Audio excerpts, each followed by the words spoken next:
ஓம் அகர முதல எழுத்தெல்லாம் ஆதிபகவன் முதற்றே உலகு கற்றதனால் ஆய பயனென்கொல் வாலறிவன் நற்றாள் தொழார்யனின் மலர்மிசை ஏகினான் மானடி சேர்ந்தார் நிலமிசை நீடு வாழ்வார் வேண்டுதல் வேண்டாமை இலானடி சேர்ந்தார்க்கு யாண்டும் இடும்பை இல இருள் சேர் இருவினையும் சேரா இறைவன் பொருள் சேர் புகழ் புரிந்தார் மாட்டு பொறிவாயில் ஐந்தவித்தான் பொய்தீர் ஒழுக்க நெறி நின்றார் நீடு வாழ்வார் தனக்குவமை இல்லாதான் தாழ் சேர்ந்தார் கல்லால் மனக்கவலை மாற்றலரிது அறவாழி அந்தணன் தாழ் சேர்ந்தார் கல்லால் பிறவாழி நீந்தலரிது கோளில் பொறியில் குணமிலவே எண் குணத்தான் தாளை வணங்காத்தலை பிறவி பெரும் கடல் நீந்துவர் நீந்தார் இறைவனடி சேராதார். ஓம் உலக முதல்வனை வாலறிவனை மலர்மிசை ஏகியவன் தன்னை வேண்டுதல் வேண்டாமை இல்லாத இறைவனை பொறிவாயில் ஐந்தவித்தான் தன்னை தனக்குவமை இல்லாத அறவாழி அந்தணனை எண்குண இறைவனை போற்றி அமைதியான ஆனந்த ஆன்மவித்தை அருளும் ஓங்கார குருநாதர் மலர்பாதம் தலைமேற்கொள்வாம். ஓம். அனைவருக்கும் வணக்கம். திருக்குறள் பொருட்பால் சுற்றம் தழால் என்ற அதிகாரத்தை பார்க்க தொடங்குகிறோம். சுற்றம்னா நமக்கு தெரியும், சுற்றத்தினர். தழால் அப்படின்னா தழுவி கொள்ளுதல், எல்லோரோடும் சேர்ந்து இருத்தல், கூடி வாழ்தல், பீப்பிள் மேனேஜ்மெண்ட் அப்படின்னு சொல்றோம் இல்லையா, அந்த விஷயத்தை மிக அழகாக திருவள்ளுவர் இந்த அதிகாரத்துல அருளி செய்திருக்கிறார். இதெல்லாம் தலைமை பண்புகள். ஒரு அரசன் அல்லது தலைவன் இப்படிப்பட்ட பண்புகள் உடையவனாக இருக்க வேண்டும். இது சமூக தலைவர்களுக்கு மட்டுமல்ல, குடும்ப தலைவர்கள், ஒரு கம்யூனிட்டியா, ஒரு சமூகமா தானே நம்ம வாழறோம். இப்போ கிராமங்கள்ல எல்லாம் எப்படி வாழ்வாங்க அந்த காலத்துல மக்கள்லாம், இந்த காலத்துலயும் எல்லாரும் கூடி வாழ்தல் அப்படின்னு இருக்கு இல்லையா, சேர்ந்து வாழ்வதன் முக்கியத்துவம் இன்னைக்கு காலத்துல இது ரொம்ப ரெலவெண்ட். ஏன்னு கேட்டா, இன்னைக்கு குழந்தைங்க எல்லாம் ரொம்ப அறிவாளிகளா இருக்காங்க. நம்முடைய அடுத்த தலைமுறைகள் ஜென்சி, ஜென் ஆல்பான்லாம் சொல்றோமே, அவங்க எல்லாம் ரொம்ப அறிவாளிகளாக இருக்காங்க, ரொம்ப நல்லவங்களா இருக்காங்க, அருமையான குழந்தைங்களா இருக்காங்க. ஆனா மனிதர்களோடு மனிதர்கள் இணக்கம் வைப்பது அப்படிங்கிறது எவ்வளவு தூரம் சரியா இருக்கு, அதாவது அதற்கு முக்கியத்துவம் கொடுக்கிறோமா? தனி தீவுகள் ஆயிட்டோம் இல்லையா? இப்ப நம்ம வீட்லயே ஹஸ்பண்ட் ஒரு ஃபோன், ஒய்ஃப் ஒரு ஃபோன், குழந்தைங்க ஆளுக்கு ஒரு ஃபோன், டின்னர் சாப்பிட வாங்க அப்படின்னு மெசேஜ் தான் அனுப்ப வேண்டியது இருக்கு. அப்படி தனித்தனி ஆயிட்டோம். முற்காலங்கள் எப்படி வாழ்ந்தாங்கன்னா, ஒரு கூட்டு குடும்பமா இருப்பாங்க. குடும்பமே பாத்தீங்கன்னா ஒரு 15-20 பேர் இருப்பாங்க. தினம் சமையலே அவ்வளவு பெரிய இது நடக்கும். எல்லாருக்கும் ஏதோ ஒரு வேலை இருக்கும். மாறி மாறி அதெல்லாம் சேர்ந்து வாழ்தல் அப்படிங்கிற விஷயம் இருந்தது. நம்ம எல்லாரோடையும் சேர்ந்துதான் சமூகத்துல வாழணும். இப்ப நம்ம ரொம்ப நம்முடைய விருப்பு வெறுப்புகளுக்கு முக்கியத்துவம் கொடுத்து, நான் இவங்களோடலாம் பழக மாட்டேன், அவங்களோடலாம் பழக மாட்டேன் அப்படின்னு ரொம்ப நம்ம நம்மள ஒரு கூண்டுக்குள்ள அடைச்சிக்கிறது எவ்வளவு தூரம் சரி? ஆன்மீக வாழ்க்கையில சொல்லுவாங்க, நீங்க தனிமையை நாடி செல்ல வேண்டும். தனித்திரு, விழித்திரு, பசித்திருங்கிறது ஒரு தீவிரமான ஆன்மீக சாதகருக்கு சொல்லப்பட்டது. குடும்பத்துல எல்லாரோடையும் சேர்ந்து வாழ்கின்ற ஒருவர் எல்லாரோடையும் அணைச்சு அரவணைச்சு சேர்ந்துதான் வாழணும். அதுதான் அழகு, அதுதான் தர்மம். கூடி வாழ்ந்தால் கோடி நன்மை. இப்போ ரொம்ப கரெக்டா சொல்லணும்னா, இப்ப யாரோ ஒருவருடன் சேர்ந்து சுற்றம்ங்கிறது இங்க 2 விதமா வரும். ஒண்ணு நம்முடைய பிளட் ரிலேஷன்ஸ், நம்முடைய தொடர்புடைய உறவினர்கள். இன்னொன்னு நம்ம கூட ஃப்ரெண்ட்ஸா இருந்து பழகி நம்ம கூடவே வேலை பார்த்து நம்ம கூடவே இருக்கிறாங்க. சில பேரோட நம்ம வாழ்க்கையில வாழ்க்கை முழுவதும் தொடர்பில் இருக்கோம் இல்லையா, அப்படிப்பட்டவர்கள், அவங்கள விட்டுறக்கூடாது அப்படின்னு அர்த்தம். சுற்றம் தழால்னா அவங்கள பார்த்துக்கணும். ஏன்னா சுற்றம்ங்கிற வார்த்தை எங்க வந்தது அப்படின்னு கவனிச்சு பார்த்தோம்னா, விருந்தோம்பல் அதிகாரத்துல தென்புலத்தார் தெய்வம் விருந்து ஒக்கல்னு சொன்னார் இல்லையா. ஒக்கல்னு சொன்னா சுற்றம்னு அர்த்தம். சுற்றத்தினர், நம்மளோட நெய்பர்ஹுட்ல இருக்கிறவங்க, நம்ம கூட பழகினவங்க, சின்ன வயசுல நம்ம கூட இருந்தவங்க, இப்ப இருக்கிறவங்க எல்லாரையும் ஒரு என்ன சொல்றது, அவங்களோட ஒரு நல்ல டச்ல இருக்கிறதுங்கிறத விட ரொம்ப முக்கியம், டச்ல இருக்கணும். அதை விட முக்கியமா அவங்களுக்கு உதவி தேவைப்படும் போது உதவி செய்யணும். அதை விட ரொம்ப முக்கியமா அன்பை பரிமாறிக்கொள்ள வேண்டும். அதுக்காக தான் இப்பெல்லாம் பாத்தீங்கன்னா தீபாவளி, பொங்கல்லாம் என்ன பண்றோம், எல்லாருக்கும் ஃபோன் பண்ணி ஒரு 30-40 ஃபோன் பண்ணி நல்லா இருக்கீங்களா, அன்னைக்காவது கேட்கணும். மாமாட்ட பேசுனியா, சித்தப்பாட்ட பேசுனியா, ஃப்ரெண்டுகிட்ட பேசுனியா, அவங்கள்ட்ட இது ஒரு பழக்கமா வச்சிருக்கோம். நம்ம நல்ல வேலை வச்சிருக்கோம். இல்லாட்டி என்ன ஆகுது அப்படின்னா, ஒருத்தங்களை எனக்கு தெரியும், என் சொந்தக்காரங்க, இல்லை டிஸ்டன்ட் ரிலேட்டிவ், இல்லை நான் முன்னாடி ஒரு ஆஃபீஸில் வேலை பார்க்கும்போது என் ஃப்ரெண்டு, அதுக்கப்புறம் ஒரு ஃபேவர் அப்படின்னும் போது போய் கேட்குறோம். ஹெல்ப் கேட்கறதுக்கு நம்ம தயங்குறது இல்லை. எனக்கு அந்த ஆஃபீஸில் அவரை தெரியும் அப்படின்னு சொல்லிட்டு ரொம்ப நாள் கழிச்சு ஒரு ஃபோன் வரும். நல்லா இருக்கீங்களா? அப்புறம் கொஞ்சம் அப்படி எல்லாரும் நல்லா இருக்காங்களான்னு கேட்டுட்டு விஷயத்துக்கு வரும். எனக்கு இந்த ஃபேவர் பண்ணி கொடுங்க, அந்த ஃபேவர் பண்ணி கொடுங்க. அதுக்கப்புறம் பார்த்தீங்கன்னா அது அப்படியே டச்ல போயிடும். இது நமக்கே ஒரு மாதிரி ஒரு டெலிகேட்டான விஷயம். மனிதர்களை பயன்படுத்த தொடங்கி விட்டோமோ, மனிதர்களை நேசிக்க தவறி விட்டோமோ அப்படின்னு ஒரு கேள்வி. சுவாமிஜி ரொம்ப அழகா ஒரு வாசகம் சொல்வார். இறைவன் உலகில் நேசிப்பதற்காக மனிதர்களையும் பயன்படுத்துவதற்காக பொருட்களையும் படைத்தார். நேசிப்பதற்காக மனிதர்கள் எல்லாரையும் அன்பு செலுத்தணும், பொருட்களை பயன்படுத்தணும். ஆனால் மனிதன் பொருட்களை நேசிக்கிறான், மனிதர்களை பயன்படுத்துகிறான். எவ்வளவு உண்மை பாருங்க. இப்ப காரியம் ஆச்சு, அவங்களால ஏதாவது நடந்ததுன்னா தான், இல்லாட்டி அப்படியே கட் பண்ணிடுவோம். அப்படி இல்லை. அதாவது எந்த ஒரு அஜெண்டாவும் இல்லாம ஒருத்தங்களுக்கு ஃபோன் பண்ணி நலம் விசாரித்தல்ங்கிறது எவ்வளவு பெரிய விஷயம் தெரியுமா? சில பெரியவங்களாம் அப்படி பண்றாங்க. எனக்கு ஆச்சரியம். ஒரு இதுவுமே இருக்காது அவங்களுக்கு. ஒண்ணுமே நம்மளால ஆக வேண்டியது ஒண்ணு. நல்லா இருக்கியா, நல்லா இருக்கியான்னு கேட்கதான் ஃபோன் பண்ணேன் அப்படிம்பாங்க. இந்த காலத்துல கூட அப்படிலாம் இருக்காங்களான்னு ஆச்சரியமா இருக்கும். அதனாலதான் நம்மளுடைய இதெல்லாம் பாத்தீங்கன்னா நம்முடைய வாழ்க்கையே அப்படிதான் இருந்தது. நம்ம எல்லாருடைய வாழ்க்கையும் 2-3 என்ன சொல்றது, பல தலைமுறைகளுக்கு முன்னாடி எல்லாம் பாத்தீங்கன்னா சேர்ந்துதான் இருந்தாகணும். நீங்க வேற சாய்ஸ் கிடையாது. இயற்கையும் அப்படிதான் கொடுத்தது. நீங்க பாத்தீங்கன்னா இப்போ ஒரு வாழைத்தாறு போட்டுன்னா ஒரு ஆளை உட்காந்து சாப்பிட முடியாது. நியூக்ளியர் ஃபேமிலியில சாப்பிட முடியாது. எல்லாருக்கும் பிரிச்சுதான் கொடுக்கணும். ஒரு பலாப்பழம் எல்லாரும் பிரிச்சுதான் சாப்பிடணும்.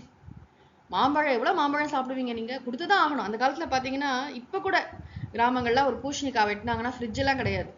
எல்லாருக்கும் பக்கத்து வீட்டுல கூட, எதிர் வீட்டுல கூட, அவங்க வீட்டுல கூட நெல்லிக்காய் கூட நான் போயிருக்கேன். அந்த மாதிரி குழந்தையா பக்கத்து எதிர் வீட்டுக்குள்ள. அப்புறம் அவங்க வீட்டுல இருக்கிற பொருட்களும் நம்ம வீட்டுக்கு வரும்.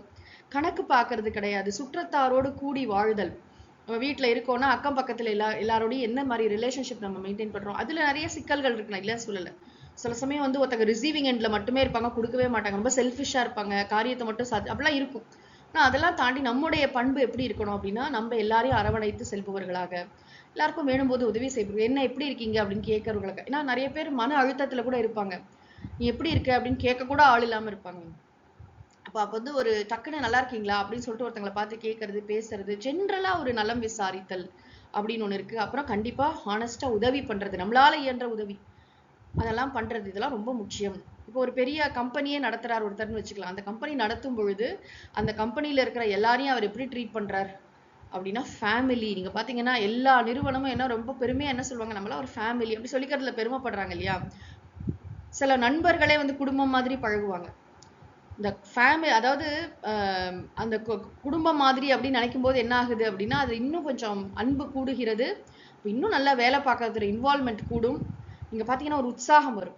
பணத்துக்காக நான் வேலை பார்க்கறேன் அப்படின்னு நினைக்கிறதுக்கும் எனக்கு ரொம்ப பிடிச்சிருக்கு. இவங்க எல்லாம் என்னோட ஃப்ரெண்ட்ஸ், நம்மளாம் சேர்ந்து பண்றோம். பாஸ் என்ன அப்படி ட்ரீட் பண்றது இல்ல, என்னுடைய டீம் லீடர் என்ன ரொம்ப பிரியமா என்ன நடத்துறாரு, அதனால நம்ம எல்லாம் சேர்ந்து பண்ணோம். அப்போ அந்த இதுவும் கமிட்மெண்ட்டும் கூடும்.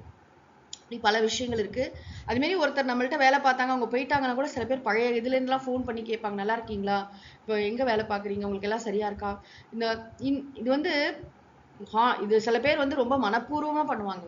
யாரையும் விட்டுறாம எல்லாம் சுத்தி எல்லாரும் சரியா இருக்காங்களா. நான் தயானந்த சுவாமிஜி அது மாதிரி பார்த்திருக்கேன். பூஜ்ய தயானந்த சுவாமிஜி அவருடைய பிறந்த ஊருக்கு ஒரு தடவை வந்திருந்த போது அங்க ஒரு கல்லூரி நடக்கிறது எல்லாம் பாக்குறாரு. அங்க இருக்கிற ஒவ்வொருத்தரையும் பாக்குறாரு. அங்க ஒரு யாரோ ஹேண்டிகேப்ட் ஒருத்தவங்க இருக்காங்க, ஒரு டிஃப்ரெண்ட்லி ஏபிள்டு இருக்காங்க, ஒரு மாற்றுத்திறனாளி. அவருக்கு ஒரு வேலை போட்டு கொடுக்கலாமே கல்லூரியில அப்படிங்கிற. எல்லாரையும் பத்தி யோசிக்கணும். ஒரு தலைவருக்கு என்ன அழகுனா, ஐயோ நம்ம காரியம் ஆச்சா அப்படி இல்லை, எல்லாரும் எல்லாம் நல்லபடியா இருக்கு. டிரைவர் எப்படி இருக்காரு, டிரைவருக்கு சம்பளம் போதுமா, டிரைவர் கல்யாணம் ஆயிடுச்சா, அவருக்கு என்ன பிரச்சனை, அவர் ஃபேமிலி எப்படி இருக்கு, என்னப்பா அப்படின்னு விசாரிக்கிற ஒரு தலைவர். டிரைவர் உயிரே கொடுப்பாரு அவருக்காக. அந்த மாதிரி ஒவ்வொருத்தரையும் நம்ம கூட க்ளோஸா வேலை பார்க்குறவங்க, கொஞ்சம் ரிமோட்டா இருக்கிறவங்கள யாரா இருந்தாலும் சரி, அவர்களுடைய நலனில் ஒரு அக்கறையான விசாரிப்பு அது ரொம்ப முக்கியம். அதாவது ஐ மேட்டர் டு ஹிம், என்னை அவர் விசாரிப்பாரு, என்னை அவர் பேசுவாரு, நான் ரொம்ப முக்கியம் அவருக்கு அப்படின்னு நினைக்கிறது, அந்த மாதிரி நினைக்க வச்சுட்டாலே பெரிய விஷயம். ஒரு தலைவர் அப்படித்தான் இருக்கணும். Each and every person is important to me. பணம் இன்னைக்கு வரும் நாளைக்கு போனோம். ஏன்னா பிசினஸ் பண்ணும்போது நஷ்டம் லாபம் எல்லாம் மாறி மாறி தான் வரும். ஆனா மனிதர்கள் எவ்வளவு முக்கியம். மனிதர்களை நேசிக்கணும். ஏன்னா நம்ம எல்லாரும் பரஸ்பரம்ங்கிற வேர்டுக்கு என்ன, மியூச்சுவல், ஒருவருக்கு ஒருவர் உதவியாக எல்லோரும் சேர்ந்து வாழுங்கள். அப்படின்னு தான் இறைவன் இந்த உலகத்துல நம்மளை படைச்சிருக்காரு. இல்லாட்டி நம்மள தனித்தனி தீவுல இல்லையா போட்டிருப்பாரு. எல்லாரையும் இப்படி படைச்சதுக்கு என்ன காரணம்னா, ஒருவருடன் ஒருவர் அன்பு செலுத்தி வாழ்வதற்காக, எல்லோரும் கூடி சேர்ந்து வாழ்வதற்காக. இந்த தலைவர் என்ன பண்ணணும்னு கேட்டா, எல்லா லாபத்தையும் தனக்கே வைத்துக்கொண்டு இவங்களை போட்டு கஷ்டப்படுத்துறது இதெல்லாம் செய்யக்கூடாது. இதோடைய இது மாதிரி திருவள்ளுவர் சொல்றாரு அப்படின்னா, அந்த காலத்துல அந்த முதலாளித்துவம்னு சொல்ற கேபிட்டலிசம்லாம் இருந்திருக்கும். ரொம்ப போட்டு அடிமை மாதிரி ட்ரீட் பண்றது, லாபத்தெல்லாம் தான் எடுத்துக்கிறது, இவங்களுக்கு ஒண்ணுமே கொடுக்காம இவங்களை வந்து கஷ்டத்திலேயே வச்சிருக்கிறது அப்படிலாம் இல்லாம, அதனால தானே கம்யூனிசம்லாம் வந்தது பின்னாடி. எல்லாருக்கும் எல்லாம் கொடுக்கணும், எல்லாரும் ஷேர் பண்ணிக்கணும் அப்படிங்கிற விஷயங்கள்லாம் அப்படிதான் இருந்தது. அந்த மாதிரி ஒரு எல்லாரும் நல்லா இருக்கணுங்கிற மனப்பான்மை உடையவராக ஒரு தலைவர் இருக்க வேண்டும். உதார குணம் படைத்தவராக, சுற்றத்தினர் எல்லாம் அதாவது தழுவிக் கொள்பவர்களாக, அவர்களுக்கு ஒரு அரவணைப்பாக நிற்பவராக. அதாவது சில எம்ப்ளாயீஸ்லாம் என்கிட்ட சொல்லியிருக்காங்க வந்து, நான் வந்து கேட்காமே தருவாரு அவர் வந்து, என்னப்பா பொண்ணு படிக்க போறாளா, வெளிநாட்டுக்கு போறாளா, பணம்லாம் இருக்கா அப்படின்னு அவரா இனிஷியேட் பண்ணுவாராம் கான்வர்சேஷன். அவன் கேட்க தயங்குவான் அப்படின்னு சொல்லிட்டு அவரா கேட்டு கொடுக்கறது, அவரா லோன் அரேஞ்ச் பண்ணி கொடுக்குறது, பணமா தான் கொடுக்கறதுங்க, ஒரு சரியான உதவி, ஒரு ரெஃபரன்ஸ் லெட்டர், ஒரு கான்டாக்ட், இப்படி உதவுறது. யாருக்கோ ஒரு முன்பின் தெரியாதவங்களுக்கு அப்படின்னு உதவுறது ஒரு பக்கம். இது வந்து நம்ம கூட இருக்கிறவங்கள நம்ம எப்படி பார்த்துக்கிறோம் அப்படிங்கிறது ரொம்ப ரொம்ப முக்கியம். இது வந்து ஒரு அரசன் அல்லது தலைவன் வந்து செய்ய வேண்டிய ஒரு முக்கியமான விஷயம். அரசியல்வாதிகள்லாம் அவங்கவுங்க கட்சிக்காரங்களுக்கு மாத்திரம் கொடுத்துருக்காங்க, அப்படி இல்லை. இது வந்து சமூகத்தை ஒரு அரசன் தலைவன் எப்படி நினைக்கணும் அப்படின்னா, எல்லாரையும் தன்னுடையவர்களாக அவன் நினைக்க வேண்டும், எல்லோருக்கும் நல்லது செய்ய வேண்டும். குறிப்பா ஒரு நிறுவன தலைவர்னு எடுத்துக்கொண்டாலும் சரி, ஒரு குடும்ப தலைவர் யாராக இருந்தாலும் சரி, எல்லாரையும் வந்து நல்லபடியா நம்ம வந்து மெயின்டைன் பண்றது, அவர்களிடம் அன்பை பரிமாறிக்கொள்வது ரொம்ப முக்கியம். இன்னைக்கு வந்து அது ரொம்ப குறைந்து போய்விட்ட ஒரு விஷயமா நம்ம பாக்குறோம். இப்போ யாருக்காவது ஒருத்தருக்கு நீங்க ஃபோன் பண்ணோம்னா காரணம் இல்லாம உங்களால ஃபோன் பண்ண முடியாது. ஏதோ ஒரு ரீசன் இருக்கணும். ரீசன் இல்லாம நம்ம யார்கிட்டயும் பேச மாட்டோம். ஒரு காரணம் இருக்கணும், ஒரு உதவி ஆகணும், ஏதோ ஒண்ணு விசாரிக்கணும், அதுக்காக தான் பண்ணுவோமே தவிர, சாதாரணமா வந்து எப்படி இருக்கீங்க, ஊர்ல ஏதோ ஒரு அத்தை இருக்காங்க, பாட்டி இருக்காங்கன்னு வச்சுக்கோ, ஃபோன் பண்ணி நல்லா இருக்கீங்களா அப்படின்னு கேட்கிற பீப்புள் வந்து ரொம்ப குறைஞ்சிட்டாங்க தானே. ஆக இது வந்து ரொம்ப முக்கியமான விஷயம். யாரையும் விட்டுறாம இருக்கணும், எல்லாத்தையும் சேர்த்துக்கணும். நிறைய பேருக்கு காம்ப்ளெக்ஸ்னா நம்மளெல்லாம் போய் கண்டுப்பாங்களா, ஒரு காலத்துல நம்ம அவ்வளவு உதவி செஞ்சோம், நம்மளாம் கண்டுப்பாங்களா, அப்படி இல்லை, எல்லாரையும் சேர்த்துக்கிறது. இந்த சமீபத்துல மெய் அழகன்னு ஒரு திரைப்படம், அதுல கூட ரொம்ப அருமையா காமிச்சிருப்பாங்க. எப்படி அந்த அந்த பையனுக்கு மனசுல அப்படி ஒரு இம்பாக்ட் உருவாகணும்னா, இவங்க வீட்டுல எப்படி வந்து சொந்தக்காரங்க எல்லாம் கூப்பிட்டு சாப்பாடு போட்டு பிரியமா நடத்தினது மனசுல பதிஞ்சு போய் அவன் அவ்வளவு அன்பு நிறைந்தவனாக இருக்கிறான் அப்படின்னு காட்டுவாங்க. அதான் சுற்றம் தழால், சுற்றத்தினரால் சூழப்பட்டு சுற்றத்தினரை தழுவி கொண்டு எல்லாரும் சேர்ந்து வாழறது, எல்லாரும் யாரையும் விட்டுறாம இருக்கிறது என்று இந்த அதிகாரத்துக்கு முகவுரையா சில கருத்துக்களை பார்த்திருக்கோம். முதல் குறள். பற்றற்ற கண்ணும் பழமை பாராட்டுதல் சுற்றத்தார் கண்ணே உள. பற்றற்ற கண்ணும் பழைமை பாராட்டுதல் சுற்றத்தார் கண்ணே உள. பற்றற்ற கண்ணும்னா இந்த இடத்துல பற்றுன்னு சொன்னா செல்வம்னு அர்த்தம். முதலாளி வந்து பெரிய பிசினஸ் பண்ணிட்டு இருந்தார், நிறைய லாபம் எல்லாம் கிடைச்சது. திடீர்னு பார்த்தா ஒரு பெரிய நஷ்டம் வந்து அவரே வந்து ரொம்ப வறுமையில சிக்கிட்டார். அவரால் எல்லாரையும் பார்த்துக்க முடியல. அந்த நேரத்துல கூட யார் கூட இருப்பாங்கன்னா, பழைமை பாராட்டுதல். பழைமைன்னு சொன்னா நட்பு. பழைமைனே ஒரு அதிகாரம் இருக்கு திருக்குறள். அதாவது முன்னாடி எப்படி இருந்தார், இந்த பர்சனை தான் பாக்குறது, அவருக்கு எவ்வளவு செஞ்சிருக்காரு அப்படின்னு நினைச்சு கொண்டு அவரிடம் மீண்டும் மாறாம இருப்பாங்களா மக்கள். சுற்றத்தார் யார் இருப்பாங்கன்னா, சுற்றத்தார் கண்ணே உள. சுற்றத்தார்ன்னு நம்ம சொல்றோமே, நம்மளோட பீப்புள்னு சொல்றோமே, நம்மளோட ஃப்ரெண்ட்ஸ், ரிலேட்டிவ்ஸ், ஃபேமிலி, யார வேணா சொல்லலாம் இதுல, எல்லாரும் அவங்க மாத்திரம்தான். அதாவது நான் சாதாரண உலகத்துல எப்படி இருப்பாங்க மற்றவங்க எல்லாம், காரியம் ஆச்சா போ அவ்வளவுதான் முடிஞ்சுது, இப்படி இல்ல. உண்மையா நம்ம யார சுற்றம்னு நினைச்சு அவங்க கூட எல்லாம் ஷேர் பண்றோமோ, இந்த சுற்றத்தார் என்ன நினைப்பாங்கன்னா, கண்டிப்பா இவன் ஒரு கஷ்டத்துல இருக்கும்போது இவனுக்கு நம்ம ஆறுதல் சொல்லணும், கூட நிக்கணும்னு வந்து நிப்பாங்களாம். இப்ப யார் வந்து இப்ப நம்மளே நினைப்போம், ஒரு வீட்டுல ஒரு மரணம் நடக்குதுன்னு வச்சுக்கலாம், நான் பார்த்திருக்கேன். அது வந்து ஒரு 10 வருஷமா பேச்சுவார்த்தையே இருக்காது. ஒரு சித்தப்பா எங்கேருந்தோ வந்து இறங்குவாரு, ஒரு அத்தை வந்து இறங்குவாங்க, திடீர்னு பாத்தீங்கன்னா அவங்க இருப்பாங்க கூட. அது மாதிரி எப்பயோ நம்ம வந்து பேச்சே இல்லாத ஒரு ஃப்ரெண்டு வந்து ஹெல்ப் பண்ணுவாங்க. இதெல்லாம் நடக்குதா இல்லையா உலகத்துல வந்து. பற்றற்ற கண்ணும் அப்படின்னா, வாழ்க்கையில நம்ம ஒரு கஷ்டத்துல இருக்கும் போதும் இல்ல தளர்ச்சி அடைந்த போதும் பழைமை பாராட்டுதல், நமக்கு ஆறுதல் சொல்றது, நம்ம கூட நிக்கிறது யாரு அப்படின்னா, அந்த பண்பு யாரிடம் இருக்கிறதுனா, சுற்றத்தார் கண்ணே உள. நம்மளோட பீப்புள்கிட்ட தான் இருக்கும், நம்ம மேல அக்கறை உள்ளவர்கள். அதனால எல்லாருமே நம்ம வந்து நிறைய நேரம் என்ன பண்ணுவோம், ஜென்ரலைஸ் பண்ணுவோம். உலகத்துல எல்லாருமே செல்ஃபிஷ்ங்க, யாருமே வந்து நன்றி கெட்ட உலகம் இது. நான் எல்லாருக்கும் எவ்வளவு செஞ்சிருக்கேன் தெரியுமா, யாருமே திரும்பியே அப்படி சினிக்கலா பேசிட்டே இருக்கக்கூடாது. உலகத்துல எல்லாரும் அப்படி கிடையாது. சில பேர் வந்து நல்லா உதவக்கூடிய மனப்பான்மை உடையவர்கள் கூட உதவாமல் போவதற்கு வேற எத்தனையோ காரணங்கள் இருக்கலாம். அவங்களே ஏதோ ஒரு பிரச்சனையில மாட்டியிருக்கலாம். அவங்களுக்கு ஒரு சூழ்நிலை சரியில்லாம இருக்கலாம். அதனால இதை வைத்துக்கொண்டு நம்ம வந்து உலகத்துல வந்து யாருக்கும் நன்றி கிடையாது. எல்லாம் பணம் இருந்தாதான் கூட இருக்கும் அப்படி சொல்லக்கூடாது. பணம் இல்லாத காலத்திலயும் கூட இருப்பாங்கன்னு சொல்றாரு திருவள்ளுவர் இங்க. ஒரு சினிமால கூட வரும். ஒரு பெரிய முதலாளி வந்து ஒண்ணுமே இல்லாம இந்த கணக்கு பிள்ளை கூடவே இருப்பாரு. நான் பாத்துக்கிறேன் உங்களை எல்லாம், அதாவது அந்த இதுல விட்டுட்டு போக தோணாது. இது வந்து பணம் இல்ல அப்படின்னு போறது வந்து இருக்காங்க, நான் இல்லைன்னு சொல்லல. அது வந்து ஒரு குரூப் தான். ஆனா இந்த மாதிரி சுற்றம்னு நம்ம யார்கிட்ட ரொம்ப பிரியமா உண்மையான அன்போட பழகிருக்கோமோ அவங்க வந்து நம்மளை விட்டு போக மாட்டாங்க. அவங்க கிட்ட அந்த நம்ம கூட அதே மாதிரி தொடர்ந்து இருக்கிற ஒரு மனசு வந்து இவங்களுக்கு இருக்கும். யாருக்கு? சுற்றத்தாருக்கு. சுற்றத்தாருன்னா நம்மள இம்மீடியட் ஃபேமிலி. நீங்க பாருங்க, அதனாலதான் அந்த ஃபேமிலி மாடல், குடும்ப அமைப்புங்கிறதா இந்திய நாட்டுடைய பெரிய ஒரு பெரிய ஒரு அசெட். ஒரு ரொம்ப முக்கியமான ஒரு சொத்து என்னது அப்படின்னு பார்த்தா குடும்ப அமைப்பு. குடும்ப அமைப்புனாலதான் நம்மளுடைய எக்கானமியே ஸ்ட்ராங்கா இருக்குன்னு சொல்றேன். என்னதான் நீங்க கழுவி ஊத்தினாலும் என்ன திட்டினாலும் அம்மா வந்து பையனுக்கு சோறு போட மாட்டேன்னு சொல்ல மாட்டா. தலை விதி அப்படி சொல்லிட்டு திட்டிகிட்டேயாவது அண்ணன் தம்பிக்கு செய்வான், தம்பி அண்ணனுக்கு செய்வான். இருக்கா இல்லையா? இன்னி வரைக்கும் ஏதோ கிரட்ஜோடையா செய்யறோமா இல்லையா? ஒரு சீர் செய்யணும், அது செய்யணும், இதை செய்யணும், எல்லாம் செஞ்சுட்டு தான். ஏன் செய்யறோம் அப்படின்னா சுற்றம் விட்டுறக்கூடாது. உறவெல்லாம் விட்டு போயிடக்கூடாது. மாமா உறவு, சித்தி உறவு, அத்தை உறவு இதெல்லாம் வச்சிருக்கோம். பெரியப்பா பெரியம்மா அப்படி கூடி வாழற ஒரு இது இருக்கு இல்லையா? ஃபேமிலி. அதே மாதிரி ஃப்ரெண்ட்ஸ் கிட்டையும் எல்லார்கிட்டையும் வந்து நம்ம வந்து ஒரே மாதிரி. அவங்க வந்து அவங்க டக்குன்னு அவங்களுக்கு ஒரு கஷ்டம் வந்துட்டு அவங்கள விட்டு ஓடி போறது வந்து செய்ய மாட்டாங்க. யாரு? சுற்றத்தாரா இருக்கிறவங்க கண்டிப்பா அவங்க கூட நிப்பாங்க. நம்ம கூட யாரு நிக்கிறாங்கங்கிறது நம்ம பார்க்கணும்ல. வந்து எனக்கு தெரிஞ்சு ஒரு அம்மா வந்து ஃபேஸ்புக்ல போட்டிருந்தாங்க, நான் வந்து பிரேக் எடுக்க போறேன். 4000 பேருக்கு மேல அவங்களுக்கு அப்போ ஃபாலோவர்ஸ் இருப்பாங்க. நான் பிரேக் எடுக்க போறேன் அப்படின்னு போட்டிருந்தாங்க. அதுக்கப்புறம் பார்த்தா அவங்களுக்கு ஒரு சர்ஜரி நடக்குது. ஐசியூல ஒரு ஃப்ரெண்டு அந்த பக்கத்துல யாரும் இல்லை. ஏன்னா அந்த மாதிரி நம்ம யார்கிட்டயும் பழகல.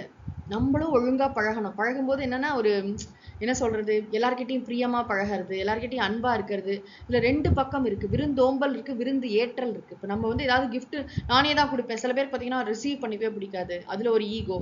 நான் வந்து கொடுக்க மட்டும்தான் செய்யும். அப்படி இல்லை. கொடுக்கணும், பெற்றுக்கொள்ளணும், எல்லாமே. அந்த பொருள் முக்கியம் அல்ல. அந்த பொருள் முக்கியமே அல்ல. இந்த அன்பு, அதற்கு பின்னாடி இருக்கிற மனசு. அவங்க கொடுக்கணும்னு நினைச்சிருக்காங்கல்ல, எனக்கு பிரியமா ஒரு பொருள் வாங்கிட்டு வந்திருக்காங்க, அதை நான் மதிக்கிறேன். அதை நான் யூஸ் பண்றேன், யூஸ் பண்ணல, வேற யாருக்கும் கொடுக்குறேன், அது ஒரு விஷயம். ஆனா அந்த அன்பை மதித்தல். அப்படித்தானே இதெல்லாம் வளரும். எல்லாம் பெர்ஃபெக்டா நமக்கு பிடிச்சதே பார்த்து வாங்கிட்டு வருவாங்களா என்ன? அதெல்லாம் கிடையாது. ஆனா யாருதான் இருந்தாலும் கடைசியில பாத்தீங்கன்னா நம்மளுடைய பீப்புள் அப்படின்னு இருக்காங்கல்ல, அவங்கதான் நம்ம கூட இருப்பாங்க. ஒரு கஷ்ட நஷ்டம் வந்தாதான் நமக்கு உண்மையான உறவு யாருன்னு தெரியும். இப்பெல்லாம் சொல்றாங்க இல்லையா? அதுதான் இந்த குறள். உண்மையிலே கஷ்டத்துல இருக்கும்போது யார் நம்ம கூட இருக்காங்களோ அவங்கதான் நம்முடைய பீப்புள். அந்த பீப்புள் தான் நம்மளோட இருப்பாங்கன்னு சொல்றாரு திருவள்ளுவர். அடுத்த குறள். விருப்பரா சுற்றம் ஈயையின் அருப்பரா ஆக்கம் பலவும் தரும். விருப்பரா சுற்றம் ஈயையின் அருப்பரா ஆக்கம் பலவும் தரும். விருப்பு அரா. விருப்பு அறான அன்பு குறையாத சுற்றம். சுற்றத்தினர்லாம் ரொம்ப ஸ்ட்ராங்கா இருக்காங்க. நல்ல ஆள்பலம் இருக்குப்பா. சொந்தக்காரங்களாம் நிறைய இருக்காங்க. அதோட ரொம்ப முக்கியமா நிறைய ஃப்ரெண்ட்ஸ் இருக்காங்க. எல்லாம் என்னன்னு ஓடி வந்து ஆள் இருக்காங்க. நமக்கே தெரியும், வீட்டுல ஒரு கல்யாணம் பண்ணோம்னா கல்யாணத்துக்கு வரவங்க வேற, நம்ம கூட நின்று அந்த ஒரு எல்லாத்தையும் நான் ஹெல்ப் பண்றதுக்கு யாரு அப்படின்னு பாத்தீங்கன்னா, சில பேருக்கு பாத்தீங்கன்னா நிறைய பேர் வந்து நானும் ஓடி வந்து செய்வாங்க. ஏன்னா இவங்க போய் எல்லார் வீட்லயும் செஞ்சிருப்பாங்க. இவங்க எல்லாருக்கும் கூட நின்றுப்பாங்க. அதனால அந்த பிரச்சனை விடக்கூடாது. அவங்க வீட்டு கல்யாணத்துக்கு நான் போயே ஆகணும். என்ன செய்யணும் 4 நாள் முன்னாடியே போய் கூட இருந்து வேலை செய்யறவங்க எல்லாம் இருக்காங்க. அப்ப அன்பு குறையாத சுற்றம் ஈயையின். ஈயைன்னா அமையுமானால். ஈயைன்னு போட்டாலே ஒரு இது அர்த்தம். அங்க வந்து அவ்வளவு ஈஸி கிடையாது. எல்லாருக்கும் அப்படி அமைஞ்சிராது. அமையின், அமையுமாயின். அன்பும் மரணும் உடைத்தாயின் அப்படின்னு திருவள்ளுவர் எங்கெல்லாம் இங்க ஒரு கொக்கி போடுறாரோ அது ரொம்ப ரேர் அப்படின்னு அர்த்தம். ரொம்ப ரேர்னா அது அமையறது ரொம்ப ரொம்ப கஷ்டம்ப்பா அப்படின்னு. ஆனா இங்க நம்ம என்ன புரிஞ்சுக்கணும் அப்படின்னா, அன்பு நிறைந்த சுற்றத்தினர் நமக்கு இருக்காங்க அப்படின்னு சொன்னா, அருப்பரா ஆக்கம் பலவும் தரும். அருப்பு அரா அப்படின்னா வளர்ச்சி குறையாத பல நன்மைகள் இதனால் ஏற்படும். நீங்க பாத்தீங்கன்னா இந்த பீப்புளை வச்சுட்டு ஒருத்தங்க பிசினஸ்ல இறங்குவாங்க.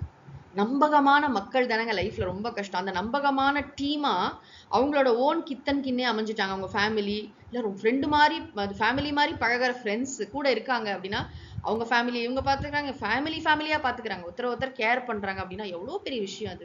அது எவ்வளவு நல்லா நடக்கணும். அது மாதிரி சில பிசினஸ் எல்லாம் பார்த்திருக்கேன். எல்லாரும் பாத்தீங்கன்னா ஃப்ரெண்ட்ஸா இருப்பாங்க, சொந்தக்காரங்களா இருப்பாங்க, கசின்ஸா இருப்பாங்க. அதுல ஒரு பயங்கர ஒரு கட்டுக்கோப்பு இருக்கும். யாரும் அவ்வளவு ஈஸியா உள்ள போய் அந்த பிசினஸை டிஸ்டர்ப் பண்ண முடியாது. ஏன்னா அதுல வந்து கமிட்மெண்ட் லெவல் கூட இருக்கும். ஃபேமிலி மாதிரி ஆயிடும் அது வந்து.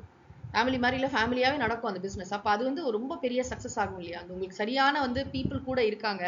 இப்போ எந்த பிசினஸ் பண்றவங்களுக்கும் கன்சிஸ்டன்சிங்கிறது ரொம்ப முக்கியமா இருக்கு. ஒரு நாள் நீங்க வந்து பண்ண முடியல அப்படின்னா அந்த பிசினஸ் அப்படியே அப்படி இல்லாம இப்ப எனக்கு மாத்தி விட ஆள் இருக்கணும். நான் எங்கேயோ ஒரு எமர்ஜென்சி போறேன்னா எனக்கு பதிலா பண்றதுக்கு ஒரு ஆள் இருக்கு அப்படின்லாம் இருக்கு. இப்ப அதெல்லாம் யார் செய்வா? சுற்றம் தான் செய்வோம். எல்லாத்துக்கும் நீங்க காசு கொடுத்து ஆள் போட்டு வைக்க முடியாது வந்து. சொந்தக்காரங்க இருக்காங்க, அவங்க வந்து பாத்துப்பாங்க அப்படி சொல்றாங்க. ஹாஸ்பிட்டல்ல ஒரு பேஷண்ட் அட்மிட் ஆனா நீங்க தேனி பக்கம்லாம் பாத்தீங்கன்னா ரொம்ப ஆச்சரியமா இருக்கும். ஒரு ஹாஸ்பிட்டல்ல ஒரு பாட்டி அட்மிட் ஆயிருக்காங்கன்னா ஒரு 200 300 பேர் வந்துருவாங்க பாக்க. ஹாஸ்பிட்டல்ல பாட்டி படுத்திருக்காங்க அப்படின்னு. அது ஒரு பிரியம். ரொம்ப கஷ்டம் தான். டாக்ஸி எல்லாம் வர முடியாது. கிராமத்துல எங்கேருந்தோ டவுன் பஸ்ஸை பிடிச்சி ஏறி இறங்கி ஆட்டோவை பிடிச்சி தான் வருவாங்க. ஆனாலும் சொந்தம் விட்டுறக்கூடாது. நம்ம பாட்டி அப்படின்னு பாத்தீங்கன்னா அவ்வளவு பேர் வருவாங்க. அவங்களுக்குலாம் டீ வாங்கி கொடுத்தே அவங்க காலி ஆயிடுவாங்க. அவ்வளவு கூட நிப்பாங்க. என்ன வேணும் அப்படி டக்குன்னு விட்டுட்டுலாம் போக மாட்டாங்க. அந்த யாரு அந்த பாட்டியோட பையனோ பேரனோ யார் இருக்காங்களோ அவங்க கூட வந்து என்ன நிலைமை அப்படின்னு விசாரிக்காமையோ இல்ல அவங்களுக்கு என்ன தேவை, பணம் தேவையா, வேற என்ன சாப்பாடு தேவையா, அப்படி கூட நிப்பாங்க வந்து. அவங்க வீட்டுல யாராவது குழந்தைங்களை பாத்துக்கணும், ஸ்கூலுக்கு அனுப்பணும், அந்த பொறுப்பையும் சேர்த்து செய்யறது. இந்த மாதிரி பல விதங்கள்ல உதவி. அதாவது சில உதவிகள்லாம் நம்ம பணம் கொடுத்தே வாங்க முடியாது உலகத்துல. இப்ப வந்து எல்லாமே நம்ம வந்து அமேசான்ல வாங்கிக்கலாம், பிளிப்கார்ட்ல வாங்கிக்கலாம், அதுல வாங்கலாம், ஸ்விக்கில வாங்கலாம். ஆனா கூட ஒரு சில விஷயங்கள் இந்த மாதிரி நம்ம அவுட் சோர்ஸ் பண்ண முடியாத விஷயங்கள் நம்ம வாழ்க்கையில இருக்கா இல்லையா? காலையில நம்ம குழந்தைய எழுப்பி ஸ்கூலுக்கு அனுப்பணும், நம்ம அவைலபிளா இல்லை அப்படின்னா நம்ம வந்து பே பண்ணி ஆளை போட்டு வைக்கிறது வேற. இது யாரோ ஒருத்தங்க இருக்காங்க, ஒரு வீட்டுல ஒரு பெரியவங்க இருக்காங்க, அதுவே ஒரு பெரிய விஷயம் தானே. யாரோ ஒரு சொந்தக்காரங்க இருக்காங்க, டக்குன்னு அந்த வேலையை அவங்களால பண்ண முடியும். அந்த காலத்துல அப்படித்தானே இருக்கும். டக்குன்னு என்ன பண்ணுவாங்கன்னா பக்கத்துல அத்தை வீட்டுக்கு போ, அங்க போ, இங்க போன்னு அனுப்பிச்சிருவோம் ஒரு எமர்ஜென்சி சுச்சுவேஷன்ல. அப்புறம் மியூச்சுவலா இருக்கும். அது எப்பயுமே வந்து ஒரு ஒன் சைடடா இருக்காது. இவங்க அவங்களுக்கு ஹெல்ப் பண்ணுவாங்க, அவங்க இவங்களுக்கு ஹெல்ப் பண்ணுவாங்க. பரஸ்பரம் பாவயந்தகன்னு கிருஷ்ணர் கீதையில சொல்ற மாதிரி. அப்படி விருப்பரா சுற்றம், அன்பு குறையாத சுற்றம். இதுல போய் ஜட்ஜ் பண்றது, அவங்கள போய் வந்து குறை சொல்றது, ஒரு அருமையான வார்த்தை இந்த அதிகாரத்தோட சேர்த்து சிந்திப்பதற்கு. குற்றம் பார்க்கின் சுற்றம் இல்லை. குறை நிறைகள் இருக்கத்தான் செய்யும். பொறாமை இருக்கும், கோபம் இருக்கும், எரிச்சல் இருக்கும், உள்ள ஒண்ணு வச்சுட்டு வெளில ஒண்ணு பேசுறது, இதெல்லாம் இருக்கதான் இருக்கும். இங்க பர்ஃபெக்ட் பர்சன் உலகத்துல யாரும் கிடையாது. குற்றம் பார்க்கின் சுற்றம் இல்லை. குற்றத்தை பார்க்க கூடாது. சாரதாம்மா சொன்னதுதான். மகளே, உனக்கு மன அமைதி வேண்டுமானால் நீ பிறர் குற்றம் காணாதே. நம்ம அதுக்காக வாழ்க்கையில அவங்க சொன்னதெல்லாம் கேட்கணும்னு நான் சொல்லலை. சுற்றத்தினர் 100 பேர் 100 அட்வைஸ் பண்ணுவாங்க. சில சமயம் தொந்தரவா கூட இருக்கும். படிச்சியான்னு கேட்பாங்க, மார்க் வாங்கினியா, அப்புறம் வேலைக்கு போனியா, கல்யாணம் ஆச்சா, குழந்தை பிறந்ததா, வீடு கட்டினியா, இது என்னாச்சு, அது என்னாச்சுன்னு இந்த கேள்விகள். இந்த கேள்விகளை கண்டாலே நிறைய பேருக்கு அலர்ஜியா இருக்கு. சில சமயம் அப்புறம் லைஃப்ல ஒரு ஸ்டேஜ்க்கு என்ன கேட்கறதுக்கே எனக்கு ஆள் இல்லை. என்னென்ன சாப்பிட்டியான்னு கேட்க கூட ஆள் இல்லை. அப்ப அதை நம்ம அந்த கேள்வியை சகிச்சுக்கணும். இந்த கேள்வி அதை சகிச்சுட்டாதான் இந்த கேள்வியும் நமக்கு இந்த மாதிரி கேள்வி கேட்கவும் நமக்கு ஆள் இருப்பாங்க இல்லையா?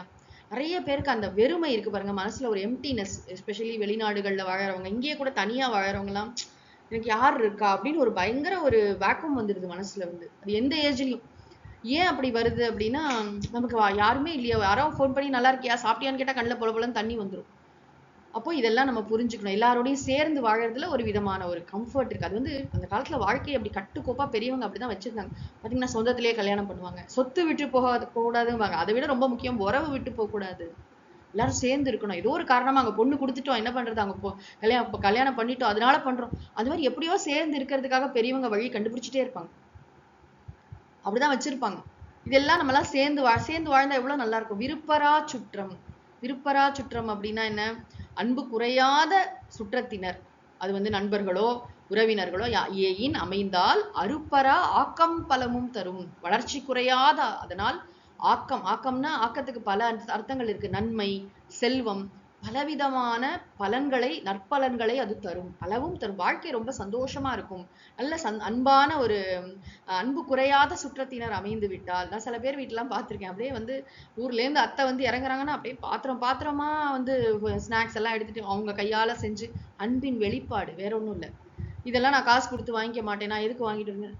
அன்பு. என்னோட அன்பை நான் எப்படி நிறைய பாத்தீங்கன்னா அன்பை வந்து உணவுப் பொருள் மூலமா வெளிப்படுத்துவாங்க, ட்ரெஸ் மூலமா ஏதோ ஒரு ஃபார்ம்ல வெளிப்படுத்துறாங்களா இல்லையா?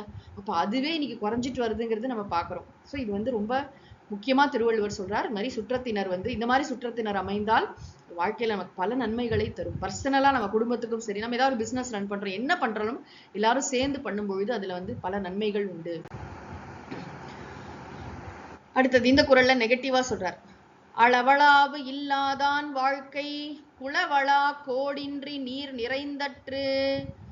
அளவளாவு இல்லாதான் வாழ்க்கை குளவளா கோடின்றி நீர் நிறைந்தற்று அளவளாவு இல்லாதான். அளவளாவுன்னா என்ன? அளவளாவுனா சும்மா பேசுறோம்.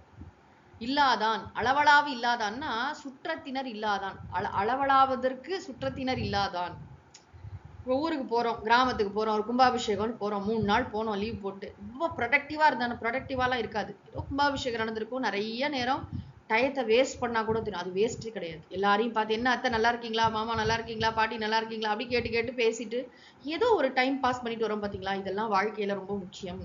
நம்ம எல்லா நேரமும் பணம் சம்பாதிச்சுட்டே அப்படி இருக்க முடியாது. திடீர்னு திரும்பி பாத்தீங்கன்னா யாருமே இருக்க மாட்டாங்க. திடீர்னு ஒரு நாளைக்கு எனக்கு எங்க அத்தையை பார்க்கணும் அப்படின்னா அத்தையெல்லாம் போயிட்டாங்க அப்படிம்பாங்க. இல்லையா? அந்த மாதிரி நடக்குதா இல்லையா? அளவளாவி இல்லாதான், சரியா எல்லாரோடையும் பழக தெரியாதவன், ரொம்ப புத்திசாலிப்பா, ரொம்ப நல்லவன், நல்ல பெரிய தலைமை பொறுப்புல இருக்கான். ஆனா அவனுக்கு எல்லாரோடையும் பழக தெரியாது, அவனுக்கு எல்லாரையும் அரவணைச்சு போக தெரியாது, எல்லார்கிட்டையும் பேச தெரியாது அப்படின்னா அவனுடைய வாழ்க்கை, அதாவது யாரும் ரொம்ப க்ளோஸ்டா இருப்பான். க்ளோஸ்டா இருப்பான்னா வேற எதுலயோ ஃபோக்கஸ்டா, இதெல்லாம் வேஸ்ட் நினைப்பான்.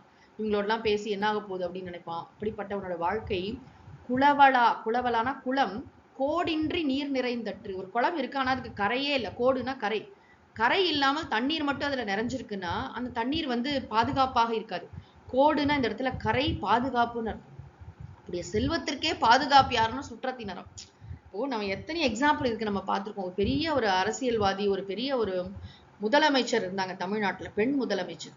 அவங்களுக்கு சுற்றத்தினர் வந்து சரியா அமையல, அதனால அவங்க என்ன ஆனாங்கங்கிறத நம்ம பார்த்தோம். அவங்களுடைய வாழ்க்கை எப்படி இருந்தது. பெரிய அறிவாளி, பெரிய வந்து திறமைசாலி, பெரிய ஆளுமை பண்பு உடையவர் எல்லாம் தான். ஆனா ஒரு ஃபேமிலி அது மாதிரி ரொம்ப, அதாவது நம்பகமான நபர்கள் கூட இருக்கிறது எவ்வளவு பெரிய விஷயம். பணம் சேர சேர வந்து திருவள்ளுவர் அழகா இந்த இடத்துல சொல்ற விஷயம் என்ன அப்படின்னா, அளவளாவு இல்லாதான். அளவளாவு இல்லாதான்னா நன்றாக கூடி பழகுவதற்கு மக்கள் இல்லாதவன். மக்கள் இல்லாம இருக்க மாட்டாங்க, இவன் போய் பழகிறது இல்லை. அப்படி பழகாம இருக்கக்கூடாது. தலைவனுக்கு அழகு கடையை கோடி இருக்கிற வரைக்கும் எல்லார்ட்டையும் வந்து பேசணும், பழகணும், நல்லா இருக்கீங்களான்னு கேட்கணும், இது அரவணைச்சுக்கணும், யாரையும் விடக்கூடாது, முன்னாடி வா அப்படி சொல்லிட்டு இது பண்ணி எல்லாருக்கும் ஒரு இது உற்சாகத்தை கொடுக்கணும். அந்த மாதிரி எல்லார்கிட்டையும் பிரியமா பேசணும், பழகணும், யாரையும் விடக்கூடாது. இப்படி நிறைய நம்ம ஊர்ல நிறைய ஆண்களும் பெண்களும், அதாவது பெரியவர் அம்மான்னு சொல்றோம் இல்லையா, அந்த மாதிரி நிறைய பேர் இருந்திருக்காங்க, இன்னும் இருக்காங்க. எனக்கு தெரிஞ்ச ஒரு அம்மா யாரு வந்தாலும் சாப்பாடு போடுவாங்க. அன்னபூரணியே பேரு, அன்னபூரணின்னு பேர் வச்சிருந்தாங்க எல்லாரும் அவங்களுக்கு. யாரு வந்தாலும் அவங்க பாத்தீங்கன்னா இப்ப வந்து யார் யார் கூடயோ பேசிட்டு இருப்பாங்க. ஆனா சும்மா ஒரு ரேண்டமா அவங்கள்ட்ட இருந்து ஒரு கால் வரும். என்னம்மா நல்லா இருக்கியா, என்ன கண்ணா, என்ன பண்ணிட்டு இருக்க, எல்லாம் சரியா இருக்கியா. ஜஸ்ட் அவங்களுக்கு வந்து அவங்களுக்கு நான் ஒரு ஒரு என்ன சொல்றது, எனக்கு தெரியும் அவ்வளவுதான். ஆனா கூட எல்லார்கிட்டயும் நான் அப்புறம் தான் தெரிஞ்சுக்கிட்டேன், என்ன மாதிரி அவங்க நூத்துக்கணக்கான பேர்கிட்ட பேசிட்டு இருக்காங்க, எல்லாருக்கும் உதவி செஞ்சிருக்காங்க, எல்லாருக்கும் வீட்டுக்கு கூப்பிட்டு சாப்பாடு போட்டிருக்காங்க, ட்ரெஸ் வாங்கி கொடுத்துருக்காங்க. அது ஒரு மனசு. அவங்களெல்லாம் விட்டுறக்கூடாது, எல்லாரையும் சேர்த்து இது பண்ணிக்கணும், அரவணைச்சுக்கணும். அது ஒரு பண்பு. நல்ல பெரிய செல்வந்தர். ஆனா அந்த செல்வத்திற்கே என்ன அழகுனா, செல்வத்திற்கு அழகு செழும் கிளை தாங்குதல். எல்லாரையும் பார்த்துக்கணும், சொந்தக்காரங்க எல்லாரையும் கவனிச்சு, சொந்தக்காரங்க, ஃப்ரெண்ட்ஸ், ஃபேமிலி தான் வந்து வாழ்க்கை என்பது பறந்து விரிவது. சுவாமி விவேகானந்தர் சொன்னார் இல்லையா, expansion is life, contraction is death. நான் எப்பயுமே நினைப்பேன், ராமர் காட்டுக்கு போகும்போது ராமர், சீதை, லக்ஷ்மணர் 3 பேர் தான் போனாங்க. ஒன்லி 3. அயோத்தியா கிளம்பும்போது பின்னாடி மக்கள்லாம் அழுதுட்டு இருந்தாங்க. ஆனா நிறைய தூரம் போனது இவங்க 3 பேர் தான். ஆனா திரும்பி வரும்போது எத்தனை பேர் வந்தாங்க. அந்த புஷ்பக விமானம் கொள்ளல இல்லையா. அங்க போனா ரிஷிகள்லாம் வந்து ராமரை வந்து நம்மளோடவர் நினைக்கிறாங்க, வானரர்கள்லாம் நம்மளோடவர் நினைக்கிறாங்க, அங்க இருக்கிற ராட்சசர்கள் கூட விபீஷணாதிகள்லாம் வந்து நம்மளோட ராமர் நினைக்கிறாங்க. அவ்வளவு பேர். அப்ப வந்து ஒரு 14 வருஷம் காட்டுக்கு போயிட்டு ஒருத்தர் திரும்பி வர்றாருன்னா எப்படி வந்தார். எல்லாரையும் நம்முடைய மக்கள் ஆக்கிக்கணும். நம்ம உலகத்துல வந்து ஸ்ட்ரேஞ்சர்னு யாருமே கிடையாது, உனக்கு அந்நியம்னு யாருமே கிடையாது. சாரதாமா சொல்றாங்க யூனிவர்சல் பிரதர்ஹுட். அந்த வார்த்தைக்கு என்ன அர்த்தம்? இப்போ சுவாமி விவேகானந்தர் அங்க போய் சிஸ்டர்ஸ் அண்ட் பிரதர்ஸ் ஆஃப் அமெரிக்கான்னு கூப்பிடுறான்னு ஏன் கூப்பிட்டார்? ஏன்னா அது என்ன, ரத்தத்தின் உயிரினும் மேலான, ரத்தத்தின் ரத்தமான உயிர், அந்த அரசியல்வாதிகள்லாம் பேசுறாங்களா அப்படி வார்த்தையா? ஹிருதயத்திலிருந்து வந்த வார்த்தை, சாதாரண வார்த்தை இல்ல. உலகத்தையே புரட்டி போட்ட ஒரு உரை. அப்படின்னா ஏன் சொல்றோம் அப்படின்னா, சுவாமிஜி வந்து யூனிவர்சல் பிரதர்ஹுட் அதை பத்தி பேசினார். உலகத்துல எங்கேயோ ஆப்பிரிக்கால ஒரு ட்ரைப் இருக்காரு, ஒரு பழங்குடி இருக்காருன்னா அவரும் என்னுடைய சுற்றம், என்னுடைய நட்பு. நான் வந்து அவரை நான் நேசிக்க வேண்டும், அவருக்கு நான் சேவை செய்ய வேண்டும், அவரை நான் அரவணைக்க வேண்டும். இந்த உலகத்துல ஒரே ஒரு இனம் தான் இருக்கு, மனித இனம். அப்படிப்பட்ட சிந்தனை சுவாமிஜியோடது. இப்போ உலகத்துல யாரையும் விட்டுறாம எல்லாரையும் சேர்த்துக்கிறது. எல்லாருக்கும் அதுல நீங்க பாத்தீங்கன்னா ரொம்ப எளிமையான பேக்ரவுண்ட்ல இருக்காங்கல்ல, ரொம்ப பணம் வசதி குறைந்தவர்கள், அவர்களை கூப்பிட்டு நீங்க ஏதாவது ஒரு பொறுப்பு கொடுத்தீங்கன்னா அவங்க எவ்வளவு சந்தோஷப்படுவாங்க, மறக்கவே மாட்டாங்க. சுவாமிஜி ரொம்ப அழகா பண்ணுவாங்க இந்த விஷயத்த. நம்ம ஆசிரமத்துல வேலை பார்க்கறவங்கள வந்து அவங்களுடைய மனைவி அவங்களெல்லாம் கூப்பிட்டு விளக்கேத்த சொல்லுவாங்க. ரொம்ப பெருமையா இருக்கும். செக்யூரிட்டி அந்த மாதிரி இருக்காங்க இல்லையா? அந்த மாதிரி ஆசிரமத்துல பணியாற்றக்கூடிய எல்லாருமே திருப்பணி தொண்டர்கள். நான் வந்து தலைமை திருப்பணி தொண்டன் அப்படின்னு சொல்லுவாரு. அப்ப எல்லாருமே தட்சிணாமூர்த்தி முன்னாடி எல்லாரும் ஒண்ணுதான் அப்படின்னு சொல்லுவாரு. அப்ப எல்லாருக்கும் அவங்கவங்களுக்கு ஒரு அது வந்து லைஃப் லாங் அவங்களால அந்த கௌரவத்தை மறக்க முடியாது. அப்படி எல்லாரையும் வந்து சேர்த்து வாழறதுதானே வாழ்க்கை. அப்படி வாழ்க்கை வந்து இல்ல. ஒரு குடும்பத்தை ஒருத்தர் இருக்கான், நிறைய பணம் சம்பாதிச்சு வச்சிருக்கான், ஆனா யாருமே இல்ல, மனைவி டைவர்ஸ் பண்ணிட்டு போயிட்டா, குழந்தைங்க இல்ல, யாரும் இல்லைன்னா அந்த செல்வத்தின் கதி என்ன? அந்த பணம் என்ன ஆகும் அப்படின்னா அது பிரயோஜனம் இல்லாம போகும். அவன் ரொம்ப புத்திசாலியா இருந்தா ஏதாவது சேரிட்டி கொடுத்து வைப்பான். ஆனாலும் என்ன ஆகும்னா இந்த சுற்றத்தினர் இருந்து அதை வந்து கூட இருக்கிறது ஒரு பெரிய பாதுகாப்பு இல்லையா? கூட மக்கள் இருக்காங்க, ஏன்னு கேள்வி கேட்க ஆள் இருக்காங்க, அவனுக்கு வந்து சாப்பிட்டானா போனானா வந்தானான்னு பாக்குறதுக்கு ஆள் இருக்காங்க, கூட குடும்பம் இருக்கிறது, சுற்றத்தினர் இருக்கிறார்கள்ங்கிறது. அவனுக்கு ஏதாவது ஒரு ஆபத்துனா வந்து நிப்பாங்க. அதுதான் பாதுகாப்பு. என் கால சொல்ல போச்சான்னு வந்து நிக்கணும். அதுதான் ஆள்பலம் இல்லையா? அந்த ஆள்பலம் இல்லைன்னு சொன்னா கோடின்றி நீர் நிறை. எப்படி குளத்துல வந்து தண்ணி இருக்கு ஆனா கரையே இல்லைன்னா அது வந்து பாதுகாப்பு இல்லை அந்த தண்ணிக்கு, அது அப்படியே போயிடும் அப்படின்னு அர்த்தம். இந்த எக்ஸாம்பிளை விட இதுல சொல்லப்பட்ட விஷயம் ரொம்ப முக்கியம். எப்பயுமே நமக்கு மனிதர்கள் வேணும். நம்ம எல்லாரும் நம் கூடி வாழும் இயல்புடையவன் மனிதன். இதை நம்ம மறக்க கூடாது. சுற்றத்தால் சுற்றப்பட ஒழுகல் செல்வந்தான் பெற்றத்தால் பெற்ற பயன். சுற்றத்தால் சுற்றப்பட ஒழுகல் செல்வந்தான் பெற்றத்தால் பெற்ற பயன். செல்வம் பெற்றத்தால் பெற்ற பயன். நீ நிறைய பணம் சம்பாதிச்சேப்பா, கோடி கோடியா, அந்த செல்வத்தை பெற்றதால் என்ன பயன்? இந்த பணத்துக்கு என்ன பிரயோஜனம்? நீ எவ்வளவுதான் சாப்பிட முடியும், எவ்வளவுதான் ட்ரெஸ் போட்டுக்க முடியும், எவ்வளவுதான் நீ வந்து வேர்ல்ட் டூர் போக முடியும், அந்த பணத்துக்கு என்ன பிரயோஜனம்? செல்வம் பெற்றதன் பயன் என்னன்னா சுற்றத்தால் சுற்றப்பட ஒழுகல். சொந்தக்காரங்களோட கூடி வாழ்ந்து சேர்ந்து நல்ல மகிழ்ச்சியா இருக்கிறது தான்ப்பா. வேற எதுக்கு? இப்ப கணவரே விழுந்து விழுந்து சம்பாதிக்கணும் குடும்பத்துக்காக. குடும்பம்னா எக்ஸ்டெண்டட் ஃபேமிலி, எல்லாருக்காக. குடும்பம்னா திருப்பி திருப்பி ஹஸ்பண்ட் ஒய்ஃப் குழந்தைங்க மட்டும் இல்ல. இப்பெல்லாம் அம்மா அப்பாவே சேர்க்கறது அப்படி இல்ல. அம்மா அப்பா சித்தப்பா சித்தி பெரியவங்க சொந்தக்காரங்க எல்லாரும் சேர்ந்துதான். ஒவ்வொரு ஆளு தலையெடுத்தானா அத்தனை பேருக்கும் தான் பெருமை. அவங்க சொந்தக்காரங்க அத்தனை பேருக்கும் தான் சந்தோஷம் அதுல வந்து. இப்ப அவங்களுக்கும் இதனால பிரயோஜனம், இவனுடைய செல்வத்தினால அவங்களுக்கும் பிரயோஜனம் கிடைக்கணும்னு அர்த்தம். இவனுக்கு வந்து இவன்கிட்ட கோடி கோடியா இருக்கு, யாரோ ஒருத்தன் வந்து 1,00,000 ரூபாய் வேணும் அவங்க சொந்தக்காரங்க கேட்கணும், சந்தோஷமா கொடுக்கணும், உதவி பண்ணணும், எல்லாரையும் சேர்த்து பார்த்துக்கணும். அதுதான் இவனுடைய செல்வத்தின் பயன்.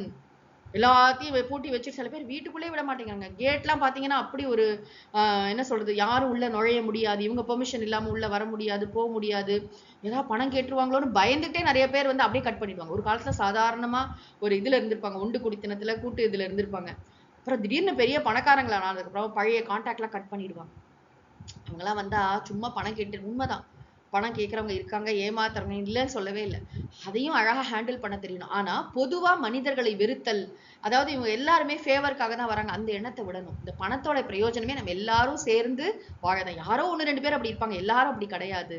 நம்ம வந்து நம்ம கிட்ட இறைவன் நிறைய பணம் கொடுத்தாருன்னா எல்லாரோடையும் கூடி வாழறதுக்கு தான் கொடுத்திருக்காரு. எல்லாரோடையும் சேர்ந்து நல்லா செலவழிச்சு நல்லா பண்ணணும், நல்லா வந்து எல்லாரையும் சேர்த்து வச்சுக்கணும், யாரையும் விடக்கூடாது. பார்த்து பார்த்து, அதனாலதான் இப்ப கல்யாண பத்திரிக்கைனா எல்லாரையும் தேடி தேடி கூப்பிடுறோமா இல்லையா? பழைய ஃப்ரெண்டு அவங்க இவங்கன்னு அந்த மாதிரி எல்லாரும் வரணும். அப்போ எல்லாரும் வரணும்னா நம்மளும் எல்லாரோடதுலயும் போய் நிக்கணும் இல்லையா? அது மியூச்சுவல். இப்ப நம்ம வீட்டுக்கு எல்லாரும் வரணும், நம்ம யார் வீட்டுக்கும் போக மாட்டோம்ன்றதா சரிப்பட்டு வராது. அப்ப நம்மளும் அன்பை வாரி வழங்குபவர்களாக இருக்க வேண்டும். நம்ம எல்லாரையும், நம்ம சுத்தி இருக்கிற எல்லாரையும் நம்ம நல்லா பார்த்துக்கணும். அது நம்ம ஆபீஸா இருக்கட்டும், வீடா இருக்கட்டும், சுற்றத்தினரா இருக்கட்டும், யாருக்கு என்னன்னு கேட்கிற அந்த அன்பு உணர்ச்சி மனசுல மேலோங்கி இருக்க வேண்டும். அதுதான் நம்ம செல்வம் பெற்றதன் பயனே என்னன்னா எல்லாரும் நம்மளால என்ன சொல்றது, சுற்றத்தால் சுற்றப்பட ஒழுகல். எல்லாரோடையும் சேர்ந்து வாழறதுதான்ப்பா அந்த செல்வத்தின் பயனே. நீ ஏன் பூட்டி பூட்டி வச்சு சுவிஸ் பேங்க்ல போட்டு ஒரு நாள் சாகறதுக்கு இல்லைன்னு சொல்றாரு. கொடுத்தலும் இன்சொலும் ஆற்றின் அடுக்கிய சுற்றத்தால் சுற்றப்படும். கொடுத்தலும் இன்சொலும் ஆற்றின் அடுக்கிய சுற்றத்தால் சுற்றப்படும். சரி, நீங்க சொல்றதெல்லாம் கேட்டா நல்லதா இருக்கு. சுற்றத்தாரெல்லாம் உன்னை சேர்ந்து வந்து உன் மேல அன்பு அப்படியே பொழிவாங்கப்பா, எல்லாரும் உன் கூட இருப்பாங்கன்னா எப்ப இருப்பாங்கன்னா 2 முக்கியமான கண்டிஷன் சொல்றார். கொடுத்தலும், நீ சும்மா வந்து நீ பெரிய பணக்காரனா இருக்க நான் யாருக்கும் ஒண்ணும் கொடுக்கல அப்படின்னா ஒண்ணும் நடக்காது. கொடுக்கணும். ஈகை அப்படிங்கிறது வந்து சேரிட்டி பிகின்ஸ் அட் ஹோம் அப்படி சொல்றோம் இல்லையா? முதல்ல வந்து நம்மளை சுத்தி இருக்கிறவங்கள நல்லா நம்ம பார்த்துக்கணும். அவங்க யாராவது நலிவடைஞ்ச இல்லை கஷ்டத்துல இருக்காங்க, ஆபத்துல இருக்காங்க, டக்குன்னு போய் உதவுறது. கொடுத்தல். அப்புறம் இன்சொல் ரொம்ப முக்கியம். கொடுக்கறத விட முக்கியம் இன்சொல். ஏன்னா நிறைய பேர் கொடுப்பாங்க, நான் கடுக்கட்டுன்னு விழுவாங்க, பயங்கர கோபமா பேசுவாங்க, இளக்காரமா அவமதி மரியாதை. அதெல்லாம் இனிமையான சொற்களை பேசணும், பணமும் கொடுக்கணும், அன்பை கொடுக்கணும். நம்மளால என்னென்ன கொடுக்க முடியுமோ கொடுத்தோம்னா ஆற்றின், இங்கேயும் பாருங்க, ஆற்றின் இதை செய்தால் பணமும் கொடுக்கணும், இனிமையான சொற்களையும் பேசினா அடுக்கிய சுற்றத்தால் சுற்றப்படும். அடுக்கியனா வளர்ச்சி அடைகின்ற, இப்படி சுற்றத்தினரும் சேர்ந்து நம்ம கூட இருப்பாங்க. நம்ம என்னென்ன பண்றோமோ அது இன்னும் வளர்ச்சியை அடையும் வண்ணம் அவர்களுடைய பிரசன்ஸ் வந்து நம்ம வாழ்க்கைக்கு ஒரு பெரிய பலமாக, பக்க பலமாக இருக்கும். இப்ப நிறைய பேர் பாத்தீங்கன்னா அதாவது ஒரு வாழ்க்கையில நெருக்கடி வரும்போதுதான் தெரியும் நமக்கு பீப்புள் இல்ல. அது வரைக்கும் நம்ம உணர மாட்டோம். கை மாத்தி விட ஆள் இல்ல. அந்த காலத்துல சர்வசாதாரணமா பாத்தீங்கன்னா சித்தப்பா வீட்டுல கொண்டு போய் விடுறது, அங்க கொண்டு போய் விடுறது. அதை விட வந்து ஃப்ரெண்ட்ஸ் வீட்லயே வந்து இன்னைக்கெல்லாம் நம்ம அது மாதிரி யார் வீட்லயாவது குழந்தைங்களை கொண்டு போய் விட முடியுமா? அது மாதிரி யாராவது இருக்காங்களா? கிடையவே கிடையாது. ஊர்லாம் சர்வசாதாரணமா நடக்கும். அது வந்து 10 நாள் ஒரு எமர்ஜென்சி நம்ம ஊருக்கு போறோம் அப்படின்னா குழந்தைங்களை வேற ஒருத்தவங்க பாத்துப்பாங்க, சந்தோஷமா பாத்துப்பாங்க. எங்க வீட்டுல ஆல்ரெடி 4 குழந்தைங்க இருக்கு, உங்க 2 குழந்தைங்களுக்கு சேர்த்து சாப்பாடு போடுறது ஒரு விஷயமான்னு சொல்லிட்டு பாத்துப்பாங்க. அப்ப நம்மளும் என்ன செய்யணும்? கொடுக்கின்ற குணமுடையவர்களாக இருக்கணும், இனிமையான சொற்களை பேசுபவர்களாக இருக்கணும். இது 2ம் இருந்ததுன்னா நிச்சயமாக சுற்றத்தாரும் நம்முடன் இருப்பார். இதெல்லாம் கொடுத்தாதான் இருப்பாங்களா? அப்படிதான் இருப்பாங்க. இது உலக நடைமுறை, இது உலக வழக்கு. இதை நம்ம அக்செப்ட் பண்ணிக்கணும். நம்மள்ட்ட பணம் இருக்கு அப்படின்னா கண்டிப்பா நம்ம கொடுக்கணும். நம்மளே எல்லாத்தையும் வச்சுக்கிட்டு என்கிட்ட யாருமே அன்பா இருக்க மாட்டேங்கிறாங்க, நீ ஸ்டார்ட் பண்ணு, யூ பி த இனிஷியேட்டர். யாராவது எப்பயுமே அதுதான் பூர்வ பாஷின்னு பேரு. ராமர் என்ன பண்ணுவாராம்? ராமர்கிட்ட இந்த குணத்தை கத்துக்கிறோம். ராமர் வந்து யாரையாவது பார்த்தா முதல்ல அவங்க வந்து பேசட்டும்னு வெயிட் பண்ண மாட்டார். அவரே கான்வர்சேஷனை ஸ்டார்ட் பண்ணுவார். எப்படி இருக்கீங்க அப்படின்னு அவரே கேட்பார். நான் சுவாமிஜிட்ட இதை பார்த்திருக்கேன். முதல்ல தானே போய் பேசுறது, தானே அன்பை பொழிவது. அப்ப அதுக்கப்புறம் அவங்க அலட்சியப்படுத்துறாங்கன்னா நமக்கு ஒன்றும் குறையில்லை. ஆனா என்னை யாருமே கண்டுக்கல, அவங்க யாரும் எனக்கு வந்து ஹெல்ப் பண்ணல, அவங்க யாரும் என்னை வந்து நான் எனக்கு வந்து நீ இவ்வளவு பணம் வச்சு என்ன பிரயோஜனம், என்கிட்ட யாரும் அன்பா இருக்க மாட்டாங்க. அப்படி இல்லை, நீ அந்த பணத்தை கொடுத்துப்பார், இனிமையான சொற்களை பேசிப்பார். இல்ல இந்த சொந்தக்காரங்க எல்லாம் ரொம்ப செல்ஃபிஷா இருக்காங்கன்னு வேற யார்கிட்டயா பண்ணு. உலகம் எவ்வளவு பெருசு, எவ்வளோ பேர், எத்தனையோ பேருக்கு தேவை இருக்கிறது. தேவை அறிந்து சேவை செய், எதிர்பார்ப்பு இல்லாமல் செய். அந்த பதில் எதிர்பார்ப்பு கூட விட்டுடலாம். ஆனா கண்டிப்பா வந்து யாரெல்லாம் இந்த மாதிரி சேவை செய்கிறார்களோ, சேவைனா என்ன, மனசார மற்றவங்களுக்கு கொடுக்கறது, இனிமையான சொற்களை பேசுறாங்களோ, மற்றவர்களுக்கு பயனுள்ள வகையில வாழறாங்களோ, அவங்க நிச்சயமா ஜே ஜே ஜே ஜேன்னு அவங்க வாழ்க்கை வந்து மிகுந்த மலர்ச்சியாக இருக்கும். நான் பார்த்திருக்கேன் ஒரு தம்பதி, குழந்தைங்க கிடையாது அவங்களுக்கு. அந்த ஹஸ்பண்டுக்கு 60 வயசு ஆகும்போது குழந்தை இல்லை தானே. குழந்தை இல்லைன்னா யார்? குழந்தைங்க தான் சாதாரணமா அந்த சஷ்டியத்தை பூர்த்தி எல்லாம் எடுத்துக்கணும். கிட்டத்தட்ட ஒரு 20-30 பேர் வந்து செலிப்ரேட் பண்றாங்க. ஏன்னா அத்தனை பேர் அந்த அம்மா படிக்க வச்சிருக்காங்க. அம்மாவும் ஐயாவும் அவங்கள்ட்ட இருக்கிற பணத்தை வச்சு நிறைய பேரை படிக்க வச்சிருக்காங்க. பலவிதமான அன்பை பரிமாறி இருக்காங்க. அதனால அது அப்பதான் தெரியும் லைஃப்ல நம்ம எப்படிப்பட்ட வாழ்க்கை வாழ்ந்திருக்கோம் அப்படிங்கிறது. ஆக நம்மள்ட்ட இருக்கிற பணத்தையும் கொடுக்கணும், இனிமையான சொற்களையும் பேசணும்னு சொன்னா நிறைய சுற்றத்தின் நமக்கு வந்து வாழ்க்கையில அன்புக்கு பஞ்சமே இருக்காது, மகிழ்ச்சிக்கு பஞ்சமே இருக்காது, குதூகலத்துக்கு பஞ்சமே இருக்காது. எல்லாரும் சேர்ந்து இன்பமாக வாழ முடியும். தொடர்ந்து நாம் அடுத்த வாரம் சிந்திப்போம். ஓதற்கு எளிதாய் உணர்தற்கு அரிதாகி வேதப் பொருளாய் மிக விளங்கி தீதற்றோர் உள்ளுதொரும் உள்ளம் உருக்குமே வள்ளுவர் வாய்மொழி மாண்பு மூர்த்தி எல்லாம் வாழி எங்கள் மோன குருவாழி அருள் வார்த்தை என்றும் வாழி அன்பர் வாழி பராபரமே. ஓம் சாந்தி சாந்தி சாந்தி. ஹரிஹி ஓம் தத்சத். திருவள்ளுவர் திருமலரடிகள் போற்றி போற்றி. சத்குருநாத மகாராஜ் கி ஜெய்.